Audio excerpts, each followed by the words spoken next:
മുത്തശ്ശി പത്രം മലയാള മനോരമയുടെ ഇന്നത്തെ തലക്കെട്ട് ഹുതും എന്നാണ്.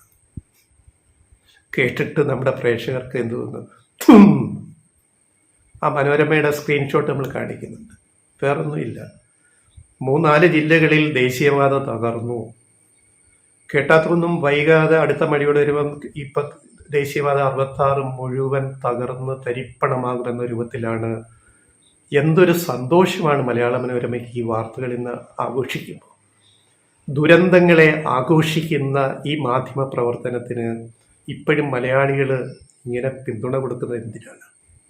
ആലോചിക്കണം. ദേശീയപാതയെല്ലാം തകരണമെന്ന് ആഗ്രഹിക്കുന്ന ഒരു മുത്തശ്ശി പത്രം മലയാള മനോരമ. മറ്റുള്ളവർ മാതൃഭൂമിയൊന്നും മോശമല്ല, ഞങ്ങളൊരു സാമ്പിൾ എടുത്ത് പറയുന്നേ ഉള്ളൂ. എന്താണിത്?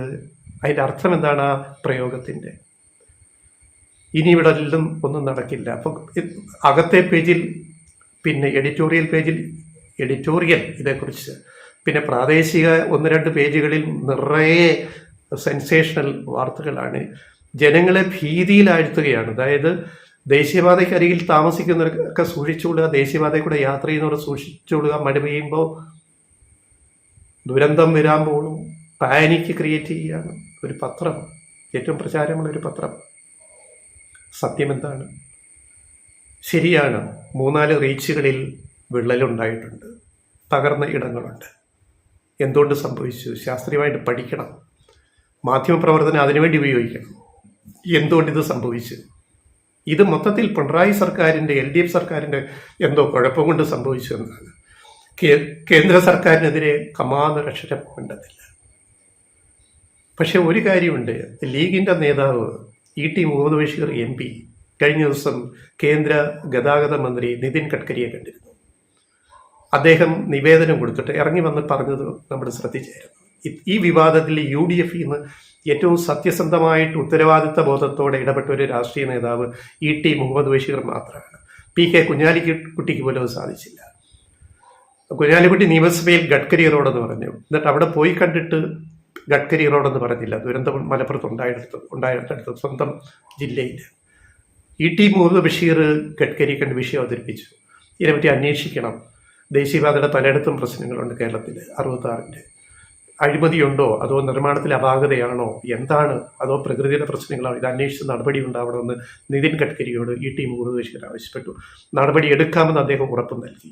അക്കാര്യങ്ങൾ അദ്ദേഹം മാധ്യമങ്ങളോട് E.T. പറയുകയും ചെയ്തു.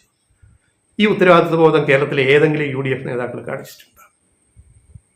എന്താ ഇത് ആദ്യത്തെ സംഭവമാണോ? ഒരു പുതിയ നിർമ്മാണം, റോഡാവട്ടെ റെയിലാവട്ടെ, ഞങ്ങൾ ചോദിക്കട്ടെ, left right wise Konkan railway metroman E. Sreedharan, ഏറ്റവും കഴിവുള്ള, ഏറ്റവും വലിയ സാങ്കേതിക വിദഗ്ധനായ, എഞ്ചിനീയറിംഗിലെ വിദഗ്ധനായ, പിന്നെ പാമ്പൻ പാലമൊക്കെ നിർമ്മിച്ച E. ശ്രീധരൻ കൊങ്കൺ റെയിൽവേ ഉണ്ടാക്കിയ ആ ഒരു കാലത്ത്, ഒരു 5-8 വർഷം 10 വർഷത്തെ അതിൻ്റെ പണി നടന്ന കാലത്ത് എത്ര തവണ മണ്ണിടിച്ചിലുണ്ടായി കൊങ്കൺ റെയിൽവേയിൽ?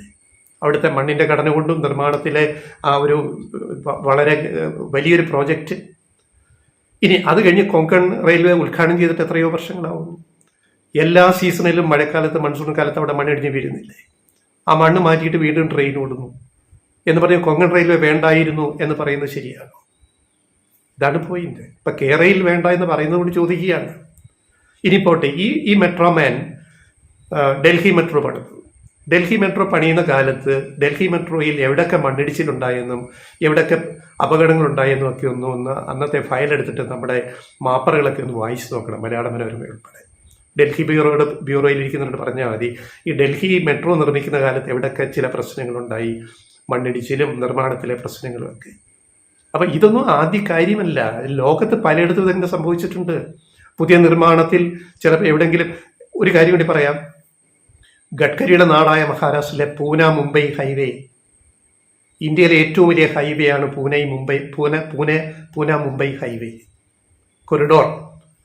അതിൻ്റെ നിർമ്മാണ കാലത്ത് എത്ര ദുരന്തങ്ങൾ ഉണ്ടായിട്ടുണ്ടെന്ന് ഉള്ള ഫയൽസ്, ബാക്ക് ഹിസ്റ്ററി എടുത്ത് നോക്കാൻ തയ്യാറാവുമോ മാപ്രകളും മലയാള മനോരമയും മാതൃഭൂമിയും ഒക്കെ?